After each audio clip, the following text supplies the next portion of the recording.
सभी सखियों, सहेलियों और सखाओं को रेडियो सखी ममता सिंह का नमस्कार। चंचल जी, आपको भी हमारा नमस्कार। ममता जी, आपको और सभी सुनने वालों को चंचल वर्मा का नमस्कार। और देखिए ना, आज बहुत सारे विषय लेकर हम हाजिर हो गए हैं सखी सहेली में। लेकिन आप विषय बताने से पहले जो पत्र उलट पलट के देख रही थी उसमें क्या लिखा है वो बताइए। दरअसल हमें पता है कि आप बहुत हड़बड़ी में हैं, जल्दी से चाह रही हैं कि सखियों को बता दें विषय, लेकिन हम चाह रहे हैं कि पत्र में जो लिखा है वो हम बता दें। अब पत्र में क्या लिखा है? पत्र तो आया ही नहीं। भाई, पत्र का स्थान अभी ले लिया है फेसबुक ने, और बहुत सारे जो सोशल मीडिया है उन पर कमेंट्स आते हैं, उन्हीं को हम पत्र या चिट्ठी समझकर अभी पढ़ लेते हैं। बिल्कुल। तो एक तरह से जो सोशल मीडिया है, विविध भारती का फेसबुक पेज है और वहाँ पर जो श्रोताओं की टिप्पणियाँ आती हैं वही असल में ख़त है। तो उस पर जो हमारे श्रोता लिखते हैं हम उन तक पहुँचाते हैं। तो आज भी हमें मतलब वो जो उनकी टिप्पणी है उन टिप्पणियों का इंतज़ार रहेगा। और हाँ, अब क्या कह रही थी आप? इसके अलावा जो बहुत सारे विषय हैं जिन पर चर्चा होने वाली है, ऐतिहासिक स्थलों की स्वच्छता किस तरह रखी जा सकती है, हमारा क्या योगदान हो सकता है, इस पर बात करेंगे। और स्वच्छता की जब बात होती है तो स्वच्छ पौधा कार्यक्रम यानी कि क्लीन प्लांट प्रोग्राम की जो भारत सरकार की योजना है, इसके बारे में भी बात होगी। और वरिष्ठ नागरिक दिवस है, इस पर भी चर्चा होगी। भारतीय सैन्य नर्सिंग सेवा पर चर्चा की जाएगी। गीत मंजरी के अंदर हम चिट्ठी यानी ख़त की चर्चा करेंगे और इसीलिए हम ख़त की बात कर रहे थे। तो ये ज़रा बता दीजिए कि ख़त आपने पिछली बार किसको लिखा था, कब लिखा था, और कोई ऐसा ख़त जो आपके लिए बड़ा ही ऐसा रहा हो कि बेमिसाल रहा हो, यादगार रहा हो, उस चिट्ठी का बहुत संक्षेप में जिक्र कर सकते हैं हमारे श्रोता। इसके अलावा आज राष्ट्रीय स्वैच्छिक रक्तदान दिवस है, इसके बारे में भी बात होगी। और आपने नर्सिंग सेवा की बात की, तो जब बात आती है कि रक्तदान की, तो नर्सिंग सेवा की भी हम बात करेंगे। भारतीय सैन्य नर्सिंग सेवा की आज हम बात कर रहे हैं। 1 अक्टूबर 1926 को भारतीय सेना के हिस्से के रूप में एक स्थायी नर्सिंग सेवा की स्थापना की गई और इसे भारतीय सैन्य नर्सिंग सेवा यानी IMNS नाम दिया गया। 15 सितंबर 1943 को सैन्य नर्सिंग सेवा को स्थायी रूप से सशस्त्र बलों के हिस्से के रूप में स्थापित कर दिया गया था। सैन्य नर्सिंग सेवा का उद्देश्य शांति और युद्ध के दौरान जो स्थितियाँ बनती हैं और पीड़ितों की जो देखभाल होती है उसको लेकर है। बिल्कुल। सेना में जो भर्ती होते हैं हमारे सैनिक, वो हमारे लिए बड़े ही महत्वपूर्ण हैं, क्योंकि उन्हीं के बदौलत हमारा देश सुरक्षित रहता है। और हमारे एक श्रोता ने भी एक बात लिखी है इसी तरह की। 1 अक्टूबर 1926 को भारतीय सेना में एक स्थायी नर्सिंग सेवा शुरू करने का निर्णय लिया गया और भारतीय सैन्य अस्पतालों के लिए नर्सिंग सेवा की शुरुआत हुई, जिसमें कुल 55 नर्सें थीं। 1927 में भारतीय सैन्य अस्पताल के लिए नर्सिंग सेवा का नाम बदलकर भारतीय सैन्य नर्सिंग सेवा कर दिया गया। और इस दिन अधिकारियों को सेना मेडल, परम विशिष्ट सेवा मेडल, अति विशिष्ट सेवा मेडल, इस तरह के पुरस्कारों का प्रदान भी किया जाता है। ममता जी, अब हम बात करते हैं कुछ स्वच्छता को लेकर। हम सब घूमने फिरने जाते हैं बहुत सारी जगहों पर, कभी बाग बगीचों में जाते हैं तो कभी वो पुरानी इमारतें जिन्हें हम ऐतिहासिक स्थल कहते हैं, जो कभी राजाओं ने बनवाई, किसी सम्राट ने बनवाई, और वो उस तरह का जो स्थापत्य कला है वो भी हमें देखने को मिलती है। हर प्रदेश में कुछ न कुछ ऐसी इमारतें, ऐसी धरोहर, हमें ऐतिहासिक धरोहर मिल जाती हैं जिसके साथ हमारी भावनाएं भी जुड़ी होती हैं। और ये ऐतिहासिक इमारतें देश विदेश से आने वाले सभी लोगों के लिए आकर्षण का केंद्र होती हैं। इनकी स्वच्छता, सुरक्षा और निगरानी के लिए जो नियम कानून बनाए गए हैं उनका पालन करना हम सभी के लिए जिम्मेदारी होती है और निजी तौर पर हमारी जिम्मेदारी होती है। और ये इसलिए क्योंकि ये बहुत प्राचीन कालीन इमारत है, इनसे हमारा इतिहास जुड़ा है, तो लंबे समय तक इनको सुंदर रखना है, सुरक्षित रखना है। ये जितने सुंदर होंगे ना, तभी पर्यटक यहाँ आना पसंद करेंगे। और अगर गंदगी रही, ये टूटे फूटे हुए, तो कोई भी आना पसंद नहीं करेगा। बिल्कुल सही बात है। जब वहाँ जाते हैं तो वो जो हम गंदगी फैला कर आते हैं, इससे हमारी भी पहचान होती है कि कहीं कोई आएगा चिर परिचित, तो उसके बाद तो पता चलेगा कि हाँ, ये लोग आए थे और गंदा करके चले गए। गंदगी फैलाने के अलावा एक चीज़ और होती है, बहुत सारे लोग तो अपनी छाप छोड़कर आने के चक्कर में वहाँ का जो ढांचा है उसे ही खराब करने की कोशिश करते हैं, बहुत कुछ अपने नाम उकेरने की कोशिश जब करते हैं, तो इन चीज़ों से वो ढांचा है बिगड़ता है। नाम लिखते हैं, कोटेशंस लिख देते हैं, जिसकी की वहाँ पर ज़रूरत नहीं होती है, क्योंकि बाकायदा उस पर शिलाओं पर इतिहास लिखा होता है, किस सन में उसका निर्माण हुआ ये सब लिखा होता है। और वहाँ पर पता चला कि एक शेर व शायरी कोई लिखाया है, कोई कविता की पंक्ति, कोई अपना नाम लिखा है, तो ये ठीक नहीं होता है। ममता जी, ऐसी जगह पे बहुत सारा सुकून होता है, हमें ताजगी मिलती है, लेकिन ये तभी होगा जब ये स्थान स्वच्छ होंगे। और अच्छा समय बिताना है, वहाँ घूमने जाना है, अच्छी यादें बनाकर आनी है, तो स्वच्छता के महत्व को सबसे पहले समझना होगा। बिल्कुल। अब भारत सरकार की ओर से जो स्वच्छता का अभियान चलाया जा रहा है, इसमें हम सबको निजी तौर पर शामिल होना होगा, तभी एक स्वच्छ भारत का निर्माण हो सकता है। अब जैसे कि अपने देश में बागवानी की जाती है, फसलें होती हैं, फल सब्जियां और फूलों को रोग मुक्त करना है, तो भी हमें स्वच्छता की ओर ध्यान देना होगा कि इनकी स्वच्छता का ख्याल हम कैसे रख सकते हैं। कृषि और किसान कल्याण मंत्रालय की एक पहल है, जिसे राष्ट्रीय बागवानी बोर्ड द्वारा भारतीय कृषि अनुसंधान परिषद के सहयोग से क्रियान्वित किया जाना है। बिल्कुल, आप स्वच्छ पौधा प्रोग्राम की बात कर रही हैं, और इसकी घोषणा फरवरी 2023 में की गई थी, ताकि ये सुनिश्चित किया जा सके कि किसानों को रोग मुक्त रोपण सामग्री उपलब्ध कराई जाएगी और फसल की हानि को काफ़ी हद तक कम किया जा सकेगा और पैदावार में भी सुधार हो सकेगा। बिल्कुल सही कह रही हैं आप। और ये कार्यक्रम जो होता है ना, मिशन लाइफ और वन हेल्थ जैसे कार्यक्रम के साथ जुड़ता है, जो पर्यावरण के अनुकूल कृषि पद्धति को बढ़ावा देता है। और ये जो पौधे रोपे जाते हैं, इनकी सामग्री के आयात की जो ज़रूरत होती है उसे भी कम करता है, ताकि देश अधिक आत्मनिर्भर बन सके। भारत में फलों और सब्जियों का दूसरा सबसे बड़ा उत्पादक देश है। यहाँ बहुत ज़्यादा ये चीज़ें उगाई जाती हैं, और पिछले कुछ सालों में बागवानी में वृद्धि भी देखी गई है, ममता जी। तो फसलों का उत्पादन कई गुना बढ़ गया है, और अंतर्राष्ट्रीय बाजार में आयातक और निर्यातक दोनों ही रूप में महत्वपूर्ण स्थान भी बना है। तो ये जो कार्यक्रम है, भारत को उच्च गुणवत्ता वाले फलों के निर्यातक के रूप में स्थापित करने में मदद करेगा, साथ ही साथ जिससे बागवानी के क्षेत्र में परिवर्तनकारी बदलाव भी आ सकेंगे। और ये हम सभी से निवेदन भी कर रहे हैं कि स्वच्छता के अभियान में बढ़ चढ़कर हिस्सा लें, ताकि आप एक अपने देश को स्वच्छ भारत के रूप में आंक सकें। बहुत सारे शहर ऐसे हैं जिनका नाम स्वच्छता की श्रेणी में शामिल किया गया है, तो आप अपने शहर का भी नाम शुमार करवाइए। यही शुभकामनाएं। विविध भारती से यह है कार्यक्रम सखी सहेली, और चंचल जी, हम स्वच्छता की बातें कर रहे थे, स्वच्छ पौधा कार्यक्रम की भी बात कर रहे थे। अगर हम स्वच्छता का ख्याल रखेंगे तो हमारी फसल, हमारे खेत लहलहाएंगे और उत्पाद भी बढ़ेगा। चंचल जी, अपने देश में कहें या पूरी दुनिया में एक बहुत बड़ी समस्या है, वो है अकेलापन, वो भी बुजुर्गों का अकेलापन। बुजुर्ग हमारे घर में होते हैं, होना ना होना जैसे बराबर हो जाता है, उन्हें एक समय के बाद हाशिए पर रख दिया जाता है। तो ये जो हाशिए पर रहते हैं, तो ये कोई नहीं सोचना चाहता, जानना चाहता है कि उनके भीतर क्या हलचल हो रही है, क्या कुछ चल रहा है। उनके जो अधिकार हैं उनको सम्मान दिलाना, इसीलिए ऐसे दिवस मनाए जाते हैं। और आज हम बात कर रहे हैं अंतर्राष्ट्रीय वरिष्ठ नागरिक दिवस की, और 14 सितंबर 1990 को ये तय किया गया था कि 1 अक्टूबर को मनाया जाएगा ये दिन, और इसके बाद 1991 से इस दिन की शुरुआत हो गई थी। और इसके पीछे मकसद यही है कि ये हमें अवसर देता है कि समाज में जो बुजुर्ग हैं उनका हम सम्मान करें और उनके योगदान को महत्व दें, क्योंकि उन्हीं की बदौलत तो हमारा बचपन बढ़ा हुआ है। उन्हीं के संस्कारों की उंगली थामकर हम पढ़ने लिखने के लिए स्कूल गए, कॉलेज गए, और एक ऐसे मुकाम पर पहुंचते हैं बुजुर्गों की वजह से। लेकिन एक दिन हम उन्हें विस्मृत कर देते हैं। तो कम से कम जो आज का दिन मनाया जा रहा है कि अंतर्राष्ट्रीय वरिष्ठ नागरिक दिवस, इस दिन तो हम अपने ऊपर गौर फरमाएं कि हम क्या बुजुर्गों की सेवा कर रहे हैं, क्या उन्हें हम रिस्पेक्ट देते हैं। और एक कमेंट आया है हमारे पास कि बुजुर्गों के प्रति हमारी क्या जिम्मेदारी है। इस पर हमारे श्रोता ने लिखा है कि घर में हमेशा उन्हें सम्मान दें, उनकी बात सुने, घर के हर फैसले में उनसे सलाह लें, उन्हें बोझ समझकर घर से ना निकालें, बल्कि उनको अपनी जिम्मेदारी समझें।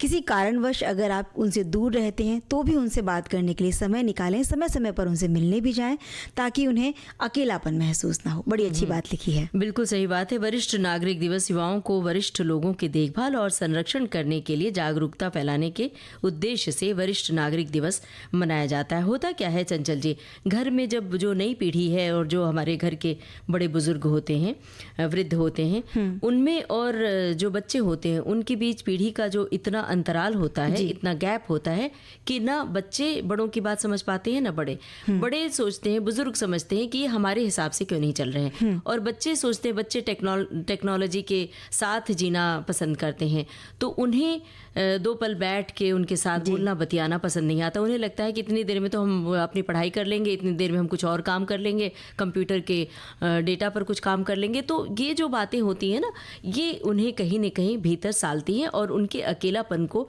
बढ़ाती हैं। तो कभी फुर्सत के वक्त निकाल कर उनके पास बैठें, दो पल उनसे बतियाएं। आज के दिन को याद करने का, मनाने का यही मकसद है।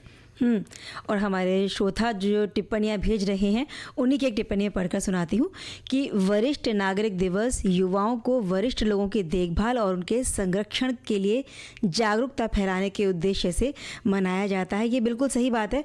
और अभी जो आप जनरेशन गैप की बात कर रही थी कि जो सोच का अंतर आता है, तो वहाँ इस सोच के अंतर को पाटने के लिए ही इन चीज़ों को समझना कैसे है, इसके प्रति लोग जागरूक होते रहें, इसीलिए तो ये दिन मनाते हैं हम। बिल्कुल। और ये भी बता दें अपने श्रोताओं को, बुजुर्गों की आबादी का प्रतिशत बढ़ रहा है। इसे देखते हुए भारत में 2007 में माता पिता और वरिष्ठ नागरिक भरण पोषण विधेयक पारित किया गया था। इस विधेयक में माता पिता के भरण पोषण, वृद्ध आश्रमों की स्थापना, वरिष्ठ नागरिकों के लिए चिकित्सा सुविधा की व्यवस्था और उनके जीवन और संपत्ति की सुरक्षा का प्रावधान भी किया गया। दुनिया भर में एकल परिवार की व्यवस्था के चलते हुए ममता जी भी हो क्या रहा है कि बुजुर्ग बहुत प्रभावित हो रहे हैं। और अक्सर देखा जाता है कि बच्चे दूसरे शहर में या तो पढ़ाई करने चले जाते हैं और पढ़ाई के बाद रोजी रोजगार के सिलसिले में भी वहीं रहने लग जाते हैं, और माता पिता या जो भी उनके घर में अन्य बुजुर्ग हैं, दादा दादी, वो अकेले रहने पर मजबूर हो जाते हैं। हालांकि कोई अपने शौक से नहीं छोड़ता, लेकिन अब काम के लिए उन्हें जाना है तो वहां रहना उनकी मजबूरी है। बिल्कुल सही बात है।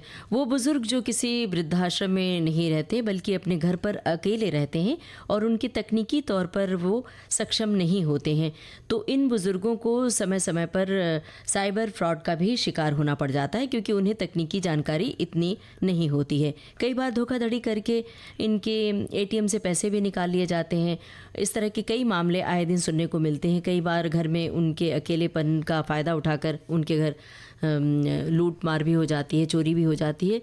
तो कहीं ऐसा तो नहीं कि हम अपनी जिम्मेदारी से बचकर अपने बुजुर्गों को अकेला छोड़ रहे हैं, तो कहीं कुछ व्यवस्था ऐसी करनी चाहिए कि बुजुर्ग आपके संरक्षण में रहें।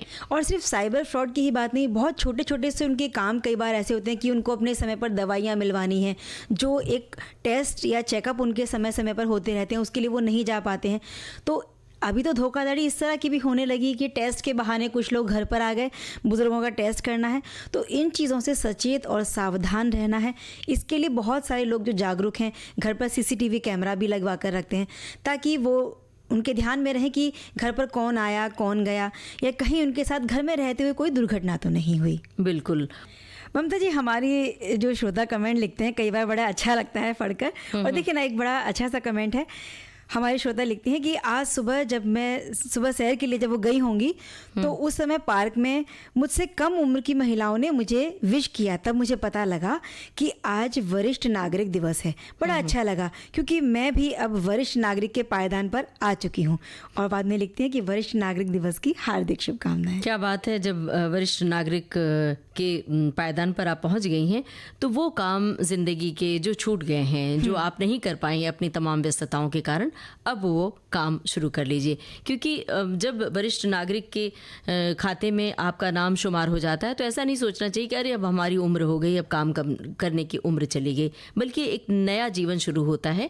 तो नई जीवन की नई पारी की शुरुआत को नए तरीके से जीना चाहिए। एक श्रोता ने लिखा है कि परिवार के वरिष्ठ व्यक्ति एक हरे भरे वृक्ष की जड़ होते हैं। उनके पास जीवन के विभिन्न क्षेत्रों का व्यापक अनुभव होता है, जो उन्हें परिवार के अन्य सदस्यों के लिए मार्गदर्शक और सलाहकार बनाता है। उन्हें मान दें, सम्मान दें, ये आपके भगवान हैं।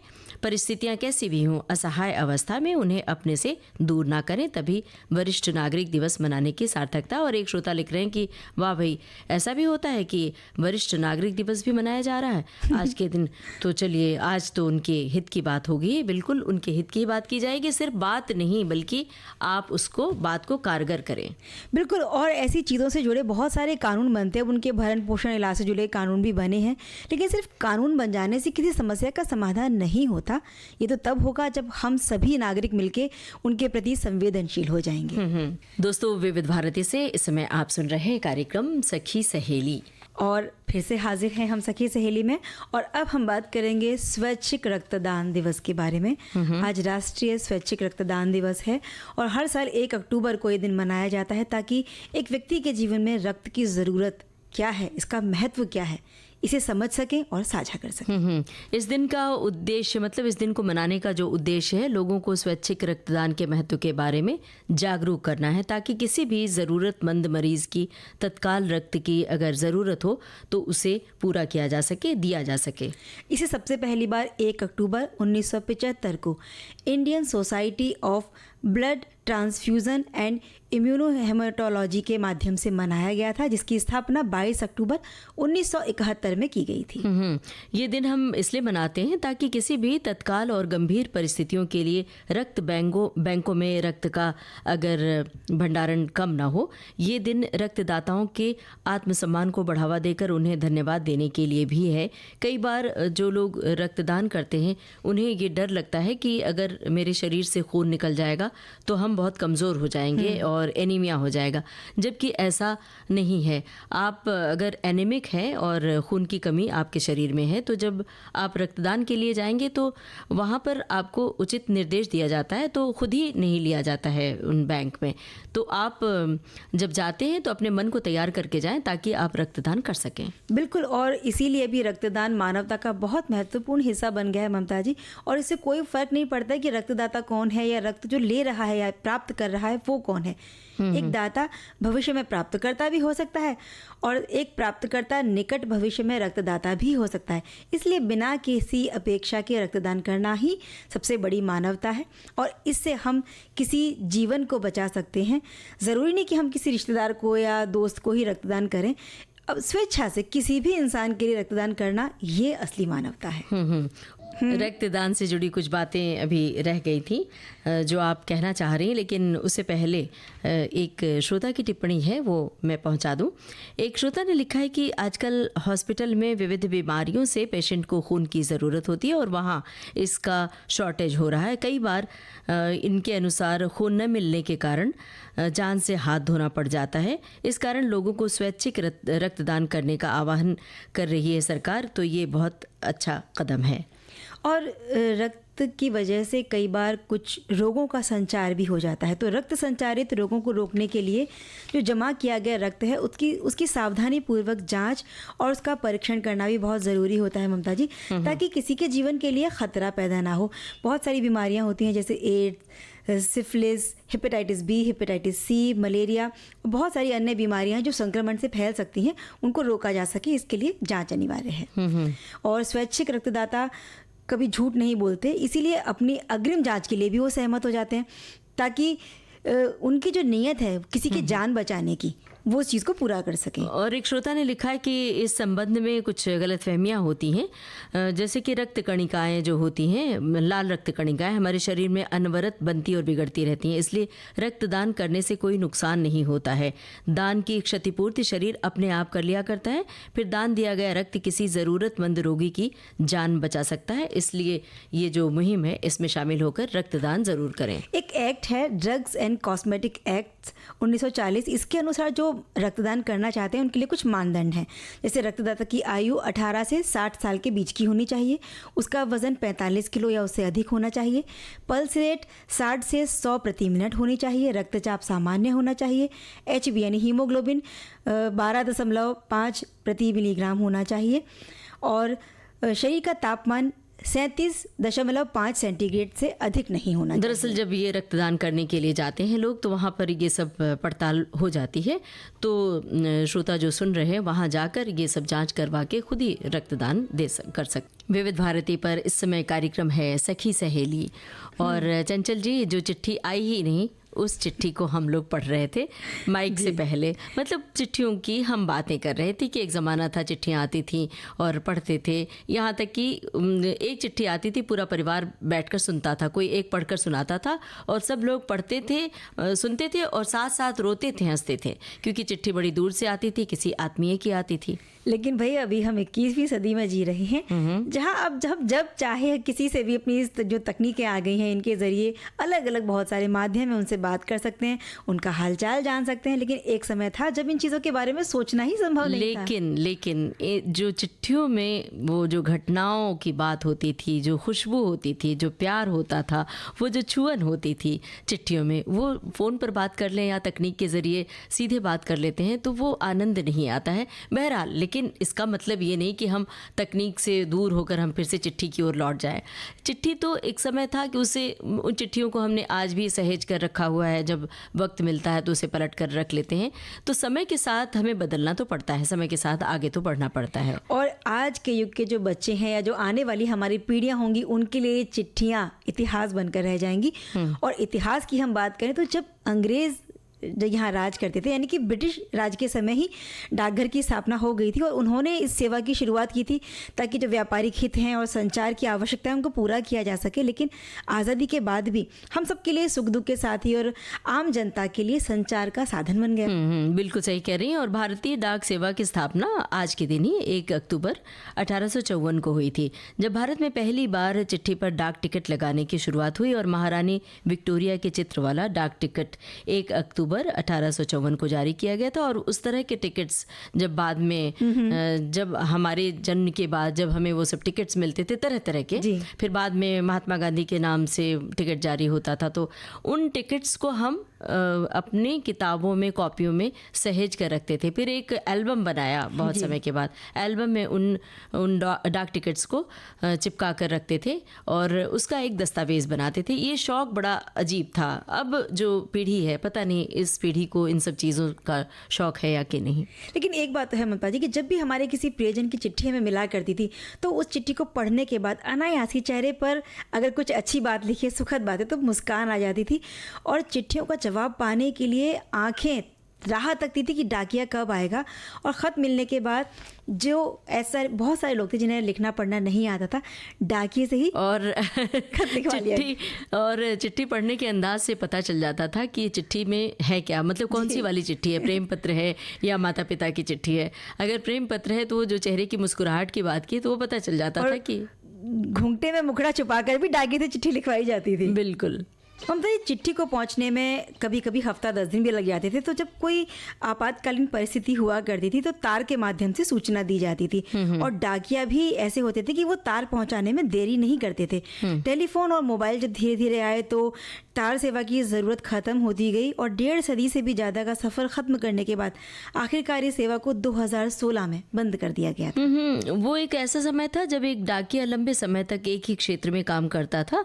घरों में उसके रिश्ते पारिवारिक से हो जाते थे। घर घर जाकर जब वो घंटी बजाते तो लोग घंटी की आवाज़ सुनते ही समझ जाते थे कि डाकिया आया होगा, क्योंकि डाकिया का एक समय निश्चित होता था। और गांव में तो जब डाकिया कहीं किसी घर में पहुंचते थे तो पूरे गांव में खबर हो जाती थी कि डाकिया आया है, डाकिया आया है, और सब लोग द्वार पर आ जाते थे चिट्ठी के इंतजार में। और किसी और का दरवाज़ा खटखटाया जाता था, लेकिन पड़ोस वाले भी आ जाते थे और वो पूछते थे कि भाई हमारा भी कोई चिट्ठी आई है, हमारा भी कोई पत्र आया है, क्योंकि अपनों का हालचाल जानने का तब एक यही मात्र माध्यम हुआ करता था और बेसब्री से इंतजार हुआ करता था चिट्ठी का। और एक श्रोता ने भी कुछ इसी तरह की बात लिखी है कि आजकल लोग लिखना पढ़ना भूलते जा रहे हैं। हम लोग चिट्ठी लिखने के लिए अक्षर को बहुत सुंदर लिखने की कोशिश करते थे, पर वो बात अब कहाँ है। एक श्रोता ने लिखा है कि जहाँ छिपाकर थे रखे कभी तुम्हारे पत्र, उस किताब का हर सफ़ा महक रहा सर्वत्र। ये जो लिखावट वाली बात लिखी है ना, हमने तो देखा है कि कई बार ये भी कहा जाता था कि चिट्ठी लिखो तो सुलेख लिखने जैसा होगा, आपकी हैंडराइटिंग सुधर जाएगी। और जो सीमा पर हमारे जवान तैनात हैं, जो देश की रक्षा कर रहे हैं, उनके लिए तो चिट्ठियां ही जीने का एक जरिया हुआ करती थी। चिट्ठी लिखने के बाद अक्सर अंत में एक लाइन और लिखा करते थे कि थोड़े लिखे को बहुत समझना, आगे आप समझदार हैं। उनके लिए तो चिट्ठी वरदान हुआ करती थी। वो भी चिट्ठियों का क्या ज़माना था, कागज़ के टुकड़ों से प्रेम बताना था। डाकिया घर की कुंडी खटखटाता था, प्यारे हाथों से ख़त को पकड़ाता था। साइकिल की घंटी जैसे ही सुनाई दे, खुशखबरी की कोई आन बधाई दे।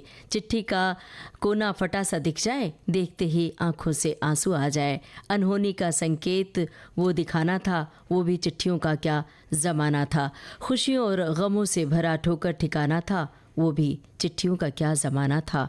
कागज़ के टुकड़ों से प्रेम बताना था, वो भी चिट्ठियों का क्या ज़माना था। सही बात है, चिट्ठियों का ज़माना अब सिर्फ एक इतिहास बनकर रह गया है। और सुखविंदर सिंह मनसीरत की एक कविता पढ़ रही थी, कुछ अंश हमने इस कविता का लिया, बहुत अच्छी पंक्तियां थी।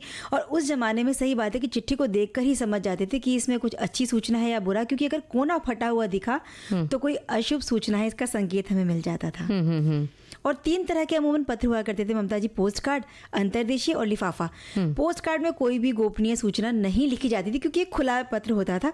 अंतर्देशीय में 4 फोल्ड होते थे, तो अगर कुछ गोपनीय बात है तो इसमें लिखी जा सकती थी। किसी विशेष व्यक्ति को ये लिखा जाता था और ऊपर एक नाम लिख दिया जाता था कि सिर्फ उन्हीं को मिले। और डाकिये भी बड़े समझदार होते थे, उसी व्यक्ति को वो पत्र लाकर दिया करते थे।